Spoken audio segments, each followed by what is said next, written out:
Malcolm Jamal Warner, fallecido a los 54 años en un accidente de ahogamiento mientras vacacionaba con su familia en Costa Rica. Estoy harto de esconderme. ¿Y tú no estás harto de que te engañen y te engañen? ¿Y no estamos todos hartos de llorar por lo difícil que es ser negro en Estados Unidos? Aunque parezca que lo tenemos todo hecho. ¿Ha sido difícil para ti? Sí, porque cuando ves a alguien a quien conoces y amas, sabes que está pasando por lo que él está pasando. Malcolm Jamal Warner, el querido actor que saltó a la fama como Theo Huxtable, se ha ido, y su último mensaje no fue solo una despedida, sino una advertencia.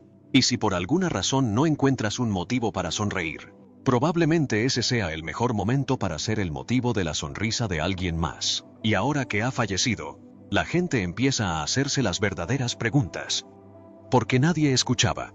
¿Por qué parece que cada vez que alguien alza la voz, termina silenciado? Pero la libertad tiene límites. Así que aquí estamos. Rostros surcados por lágrimas y manchados de sal. Rastros de trauma y dolor impregnan nuestro ADN como nuestro orgullo negro está cortado y impregnado de autodesprecio. ¿Se trató de una tragedia más o de un patrón que se está volviendo difícil de ignorar? Analicemos el tema. La repentina muerte de Malcolm Jamal Warner ha dejado a los fans en shock y a otros bajo una profunda sospecha. El actor de 54 años, amado por su papel de Theo Huxtable en la serie de Bill Cosby, supuestamente se ahogó mientras estaba de vacaciones con su familia en Costa Rica. Las autoridades afirman que se trató de un trágico accidente, un ahogamiento, causado por las fuertes corrientes en la costa de la playa Coakley en Lyman. Se informa que el hombre de 54 años se encontraba en Costa Rica de vacaciones familiares y se ahogó accidentalmente mientras nadaba. Associated Press informó que la policía local informó inicialmente que Warner fue rescatado por personas en la playa, pero los socorristas de la Cruz Roja de Costa Rica lo encontraron sin signos vitales y fue trasladado a la morgue. Pero la historia no convence a todos. El momento, las circunstancias y, lo más inquietante, el mensaje que dejó días antes de morir. Todo resulta demasiado inquietante como para ignorarlo. Warner no solo estaba de vacaciones. Tenía una misión, la misión de decir la verdad. ¿Puedes decirme cuál es el destino de un pueblo que conscientemente muerde el anzuelo y adopta las mismas características que le impusieron sus captores? ¿Quiénes, intencionalmente, los hacen creer que son de segunda categoría? Esperaré. En el último episodio de su podcast Not All Hood, publicado apenas 2 días antes de su fallecimiento, Warner pronunció lo que los fans ahora llaman su mensaje de despedida disfrazado. Y lo que dijo no fue ligero ni superficial, fue crudo. Era urgente y profundamente personal. Warner reflexionó sobre un intercambio reciente que tuvo con la artista de palabra hablada Tameka Georgia May Harper, quien cuestionó el título de su podcast. Cuando le dijo que se llamaba Not All Hood, ella lo interrumpió de inmediato: no hay nada malo con el barrio. Ese breve comentario sumió a Warner en una espiral de reflexión. Se dio cuenta de que los medios de comunicación han vendido durante mucho tiempo una sola versión de la cultura negra, la narrativa del barrio, ignorando la riqueza, los matices y el poder que esconde. Sabes, la razón del título es combatir la narrativa de la vida y la cultura negras en la que se centran los medios. No se distanciaba del barrio, denunciaba al sistema que lo explota y lo malinterpreta. En sus propias palabras, el lado del barrio, en última instancia, históricamente, es lo que siempre ha creado la cultura estadounidense. No se trata solo de una observación cultural, es una verdad contundente sobre la apropiación, la invisibilidad y el legado robado, una verdad que Hollywood lleva décadas intentando silenciar. Pero Warner no se detuvo ahí. También habló personalmente sobre cómo había evolucionado su perspectiva sobre términos como la excelencia negra, anteriormente escéptico ante la frase por su apego a la fama y la riqueza. Warner dijo que una conversación sobre la eliminación de los soldados negros de los registros históricos del Cementerio Nacional de Arlington cambió su perspectiva. La supervivencia negra en sí misma es la excelencia negra, dijo. No la fama, ni los premios, ni el dinero. No todos somos del barrio. La comunidad negra no es un monolito. Tiene muchos niveles y caminos, y queríamos tener un espacio donde pudiéramos reconocer y debatir todos esos caminos. Simplemente sobrevivir. Esa frase impactó fuerte entonces, y golpea aún más fuerte ahora, sabiendo cuán repentinamente su propia vida se truncó. Es casi como si Warner presentiera algo. como si supiera que su tiempo era limitado, y quisiera que su mensaje final se centrara en la verdad de la resistencia, la lucha y la resiliencia de las personas negras. Y así, sin más, 48 horas después de dejar esta poderosa y vulnerable conversación, se fue. Durante toda una generación, Malcolm Jamal Warner fue, y en muchos sentidos sigue siendo, conocido como Theodore Huxtable, como el hijo único, affable, a veces gracioso y siempre simpático. To The Cosby Show se convirtió en una presencia habitual en millones de hogares. Su papel como Theo, un adolescente que lidia con problemas como la dislexia, crece y los consejos serenos de sus padres lo ayudaron a forjar una imagen duradera de alguien amable, estable y cercano. Esta imagen lo acompañó durante años, lo que plantea una pregunta importante: ¿quién es el verdadero Malcolm Jamal Warner tras esa imagen pública positiva? Analizar las controversias y tragedias de su vida no revela escándalos ni dramas causados por él. En cambio, muestra a un hombre que ha enfrentado en silencio serios desafíos, desde dolorosas pérdidas personales hasta el pesado legado de una serie ahora ensombrecida por la controversia. A pesar de todo, Warner se ha mantenido reflexivo, firme y fiel a sí mismo. Al explorar cómo manejó las consecuencias del escándalo de Bill Cosby, cómo lidió con la angustia y cómo evitó la caída que sufren muchas estrellas infantiles, vemos una faceta diferente de él. Alguien que transformó las experiencias difíciles en fortaleza y se convirtió en un artista maduro y respetado. Es difícil no sentir algo, no tener algún tipo de respuesta emocional a lo que esta persona está pasando. La mayor y más difícil controversia en la carrera de Malcolm Jamal Warner no fue algo que él causara. Fue algo que lo atrajo por su conexión con Bill Cosby. La respuesta de Warner demostró lo complicada que era la situación. Se vio atrapado entre la lealtad personal, la presión pública y el peso emocional de formar parte de un programa tan significativo para la cultura estadounidense. Para comprender realmente su reacción, hay que saber lo cercano que era a Cosby. Cosby no solo trabajó con Warner, sino que moldeó su vida. Eligió a Warner, de 13 años, para el papel de Theo tras una búsqueda a nivel nacional. En el set, Cosby predicaba con el ejemplo. Warner solía decir que, a pesar de ser una gran estrella, Cosby nunca actuó como tal, y eso le enseñó a mantener los pies en la tierra. Cosby también le dio consejos creativos, como evitar la jerga de moda para que el programa no pareciera anticuado. Años después, Warner reconoció que era cierto. Cuando vio la serie con su hija, la verdad seguía vigente. Su vínculo era una mezcla de mentoría y guía paternal, lo que hizo que el escándalo posterior fuera aún más doloroso para Warner. Mi mayor sentimiento es la tristeza por cómo se ha desarrollado toda esta historia. Cuando más de 50 mujeres se presentaron acusando a Cosby de abuso sexual, Warner quedó en el centro de atención. Su respuesta no fue una simple defensa, sino cuidadosa y emotiva. En una entrevista de 2015, dijo: es uno de mis mentores, así como es doloroso escuchar a cualquier mujer hablar de esa, sea cierto o no. Es igual de doloroso ver a mi amigo y mentor pasar por esto. Esa cita muestra lo dividido que estaba, queriendo respetar a las víctimas y al mismo tiempo admitiendo lo duro que fue ver caer a alguien a quien admiraba. No defendió a Cosby, pero tampoco le dio la espalda. Como él mismo dijo: no puedo defenderlo, pero tampoco lo voy a delatar. Warner también criticó la forma en que los medios manejaron la historia, calificándola de circo y señalando que no todas las acusaciones eran iguales. No intentaba excusar a Cosby, solo pedía una conversación más reflexiva. Fue un camino difícil y doloroso que demostró lo emocionalmente pesado que fue este capítulo para él. Gran parte del dolor de Malcolm Jamal Warner durante el escándalo de Cosby no se limitó a las acusaciones personales. Se trataba del daño causado al legado del show de Bill Cosby. A menudo decía que lo que más le dolió fue ver cómo lo retiraban de la sindicación. Para Warner, el show de Bill Cosby no era solo un trabajo. Fue un hito cultural que dio a Estados Unidos una visión diferente y más positiva de las familias negras. Siempre hemos tenido el show de Bill Cosby para contrarrestar eso, dijo. Y el hecho de que ya no lo tengamos es lo que más me entristece. En unas pocas generaciones, los Huxtables serán solo un cuento de hadas. También fue honesto sobre cómo la cancelación del programa le perjudicó personalmente. Señaló la doble moral, cómo se seguían proyectando obras de cineastas como Woody Allen y Roman Polanski, mientras que el show de Bill Cosby fue completamente borrado. Admitió que el impacto financiero fue real, diciendo, literalmente me está quitando dinero del bolsillo. Así que, si bien parte de su frustración se debía a la cultura y la representación, también tenía un componente práctico, demostrando que las consecuencias afectaron tanto sus creencias como su sustento. Después de un largo camino y un largo viaje, uno se encuentra con algo así con lo que tiene que lidiar. La opinión de Warner sobre la controversia no se mantuvo inalterada. Cambiaron con el tiempo. Al principio, coincidió en que el legado del programa se había visto empañado. Pero luego, una conversación con su hermana de la televisión, Keshia Knight Pulliam, quien interpretó a Rudy, le hizo cambiar de opinión.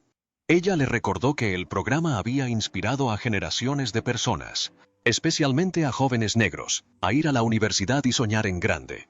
Y ese impacto en el mundo real era imborrable.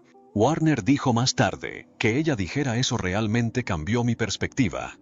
Ese momento fue un punto de inflexión. Le ayudó a pasar de centrarse en lo perdido a ver lo que la serie ya le había dado al mundo. En lugar de dejar que el escándalo definiera su legado, comenzó a argumentar que su impacto positivo aún podía sostenerse por sí solo. Este cambio demostró la capacidad de Warner para reflexionar, crecer y mantener una visión más optimista, una que separa el arte y su influencia de los errores del hombre que lo creó. Su recorrido emocional, de la tristeza a la frustración, la reflexión y finalmente la resiliencia, muestra una forma muy real y humana de afrontar algo que sacudió los cimientos de su vida y su carrera. Quizás lo más sorprendente de la historia de Malcolm Jamal Warner es la ausencia de escándalos. Y eso, en sí mismo, es revelador. En un mundo donde muchas estrellas infantiles se ven envueltas en problemas públicos, Warner destaca por hacer exactamente lo contrario.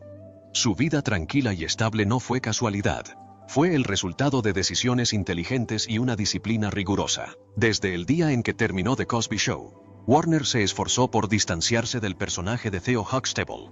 Incluso admitió que hubo una época en la que no le gustaba para nada que lo llamaran Theo. No fue solo una reacción emocional, fue un gesto profesional. Se propuso demostrar que era más que un simple papel infantil. Warner exploró diversos caminos, dirigió episodios de televisión, incluyendo Kenan y Kel. Interpretó papeles dramáticos en The Resident Suits and Major Crimes, e incluso apareció en la aclamada serie policíaca estadounidense The People of O.J. Simpson. Este rango demuestra que el ascenso constante de Warner no fue casualidad, fue el resultado de un trabajo arduo y constante para ser visto como un verdadero artista, no solo como una ex estrella infantil. Lo que hace que la historia de Warner sea aún más impresionante es lo que falta. Mientras que muchos de sus compañeros acabaron en problemas legales, adicciones o escándalos mediáticos, Warner se ha mantenido alejado. Le da crédito a su madre, Pamela, quien dirigió su carrera y le inculcó una gran disciplina desde el principio. Incluso en los 80, Warner ya promovía mensajes positivos, mucho antes de que se pusiera de moda. En su libro de 1988, Theo and Me, Growing Up Okay, aconsejó a sus jóvenes fans mantenerse alejados de las drogas y tomar buenas decisiones. Ese libro no trataba sobre la fama, sino sobre la responsabilidad. Esta ausencia de escándalos dice mucho. Warner no solo sobrevivió al estrellato infantil, estudió lo que les salió mal a los demás y construyó una vida diseñada para evitar esos mismos errores. Su crecimiento creativo también cuenta una historia poderosa. Su primer libro de consejos seguía estrechamente ligado a su fama televisiva, pero a medida que envejecía, su obra se volvió más profunda y con mayor conciencia social. Su álbum de palabra hablada, nominado al Grammy, Hiding in Plain View, y su cortometraje de 2017, You Can't Hear Me, abordaron temas graves como el encarcelamiento masivo, el racismo y la deportación. Estos no eran proyectos superficiales, se basaban en una conciencia política y personal que su padre había forjado desde pequeño, quien lo hizo estudiar a líderes negros como Langston Hughes de niño. La transición de Warner de estrella infantil a artista reflexivo no es casualidad. Es un claro ejemplo de lo que sucede cuando el talento encuentra su propósito y cuando alguien decide crecer a su manera, sin importar lo que exija la atención. Más allá de los desafíos profesionales del escándalo de Cosby, algunos de los momentos más decisivos en la vida de Malcolm Jamal Warner fueron personales. Desamores íntimos que, en silencio, moldearon su forma de abordar el amor, la fama y la privacidad. Estas no fueron controversias públicas, sino experiencias profundamente emotivas que marcaron su vida y perspectiva. Una de las tragedias más significativas se produjo en su juventud, la muerte de Michelle Thomas, su exnovia y coprotagonista de El Show de Bill Cosby, quien interpretaba a Justine, el interés amoroso de Theo en la pantalla. Aunque su relación terminó en 1994, mantuvieron una relación increíblemente cercana. En 1997, a Thomas le diagnosticaron un cáncer de estómago poco común y agresivo. Cuando falleció en diciembre de 1998 con tan solo 30 años, Warner estuvo, según se dice, a su lado. Perder a alguien tan joven, alguien con quien había compartido la fama y un profundo vínculo, fue una desgarradora confrontación con la mortalidad. Y lo manejó lejos del ojo público, con gracia serena y profunda reflexión. Es una pérdida que probablemente contribuyó a forjar su perspectiva serena, reflexiva y seria sobre la vida y el amor. Años después, Warner se encontró en una relación muy diferente, esta vez una que se desarrolló bajo la dura luz de la atención pública. De 2011 a 2013, mantuvo un romance muy sonado con la actriz Regina King. Se conocían desde su adolescencia, en los 80, e incluso vivían juntos. Pero su ruptura en 2013 fue repentina y se convirtió en un tema candente en los medios. La prensa sensacionalista informó que Warner les había pedido inesperadamente a King y a su hijo que se mudaran. La historia se volvió aún más dramática cuando King sugirió más tarde, en una entrevista de 2015, que había roto con ella el día de San Valentín, solo para enviarle flores después con una nota que decía, «Todavía te quiero». Ella dijo que las tiró. Esa dolorosa y pública ruptura contrastaba marcadamente con el duelo privado y silencioso que había experimentado con Michelle Thomas. Si bien la primera pérdida profundizó su aprecio por la conexión real, la segunda ruptura amorosa pareció impulsarlo a establecer un límite firme a la hora de compartir su vida personal. Tras la ruptura con Regina King, Warner se volvió extremadamente reservado con respecto a sus relaciones, y rara vez las mencionaba en entrevistas o en redes sociales. Juntas, estas dos experiencias de vida le enseñaron lecciones poderosas, lo frágil y precioso que puede ser el amor, y lo destructivo que puede llegar a ser cuando se convierte en un espectáculo público. Una pérdida fue un dolor privado que fortaleció su profundidad emocional. La otra fue una prueba pública que reafirmó su necesidad de proteger su paz. Estas lecciones ayudaron a forjar al hombre sensato y reflexivo en el que Warner se convertiría. Los fans ahora están conectando los puntos, y el patrón se está volviendo imposible de ignorar. Parece que cada vez que una celebridad negra empieza a desvelarse, a hablar con honestidad, a desafiar el sistema o a recuperar la narrativa, la tragedia golpea. Warner, al igual que otros antes que él, iniciaba una nueva etapa. No solo reflexionaba sobre el pasado, sino que reimaginaba el futuro. A través de su podcast, había creado un espacio seguro para explorar la complejidad de la identidad negra. Un espacio que no estaba filtrado por la lente lustrosa y desinfectada de Hollywood. Y ese espacio, por pequeño que pareciera, era peligroso para el statu quo. Luego está el momento de Meghan Markle, sutil, pero revelador. En una aparición anterior en el podcast The Toure Show, le preguntaron a Warner cómo fue trabajar con Markle durante su tiempo en Suits. Al principio, dio una respuesta que parecía diplomática, llamándola tranquila y amable. Pero cuando le preguntaron si sabía que era negra, su respuesta se tornó más aguda. Lo bueno es que ella lo sabía. Dijo, a primera vista, parece un cumplido. Pero el subtexto, ahí es donde la cosa se pone interesante. Warner no estaba elogiando a Markle. Estaba insinuando algo más profundo, que ella lo sabía, pero no siempre lo demostraba, que su proximidad a la blancura era una elección, y que tal vez, solo tal vez, la maquinaria de Hollywood la prefería así. Warner no lo dijo directamente, no tenía por qué hacerlo, todo estaba en el tono, en la pausa. El peso de esas palabras fue una crítica sutil, que ahora se reexamina desde una perspectiva completamente nueva. Al fin y al cabo, esta es la misma industria que catapultó a Warner como estrella infantil en los 80 y luego lo vio construir discretamente una carrera significativa como director, músico y defensor. Todo esto manteniéndolo a distancia. Warner nunca formó parte de la multitud ávida de titulares y alimentada por los paparazzi. Trabajaba. Él creó, elevó el nivel de las conversaciones. Sin embargo, su muerte apenas fue reconocida por la élite de Hollywood. No hubo grandes especiales conmemorativos. No hubo homenajes en horario estelar. Solo algunos titulares discretos y mucho silencio. Para un hombre que marcó la infancia de una generación, ese silencio es ensordecedor. Cuanto más se recuerda el último episodio del podcast de Warner, más se percibe como un hombre que intentaba dejar un rastro de migas de pan. Hablaba de la eliminación cultural, sobre cómo los soldados negros lucharon por libertades que nunca disfrutaron, sobre cómo el barrio, a pesar de estar demonizado, fue la cuna de tanta grandeza estadounidense. Estaba redefiniendo el éxito, no por lo que se tiene, sino por lo que se sobrevive. Y ahora se ha ido, justo cuando esos mensajes finalmente cobraban fuerza. Ya no es solo una coincidencia. La muerte de Warner encaja en una larga lista de tragedias que parecen golpear justo cuando quienes dicen la verdad alcanzan su máximo esplendor. Chadwick Boseman falleció tras luchar discretamente contra el cáncer, mientras interpretaba papeles que desafiaban las narrativas blanqueadas. Nipsey Hussle fue asesinado a tiros tras predicar la propiedad y la inversión en la comunidad. Dave Chappelle casi fue cancelado por alejarse de una industria corrupta y atreverse a decir lo que pensaba. Y ahora, Warner, que por fin había encontrado una plataforma para no filtrarse, se ha ido. No decimos que fuera una conspiración, pero sí que resulta sospechoso. Porque siempre que alguien intenta revelar la versión desinfectada de la negritud en Hollywood, cuando empiezan a celebrar los papeles que no son rentables o a hablar de dificultades en lugar de éxitos, algo ocurre. Y suele acabar con desilusión. Malcolm Jamal Warner merecía más que un titular. Merecía más que una nota a pie de página en los blogs de chismes. Era un hombre con un mensaje, uno que desafiaba todo lo que nos habían dicho que aceptáramos. Y ahora ese mensaje es todo lo que nos queda. Es hora de escucharlo, antes de que alguien más desaparezca. Eso es todo por hoy. Nos vemos en el próximo video. Hasta entonces, adiós.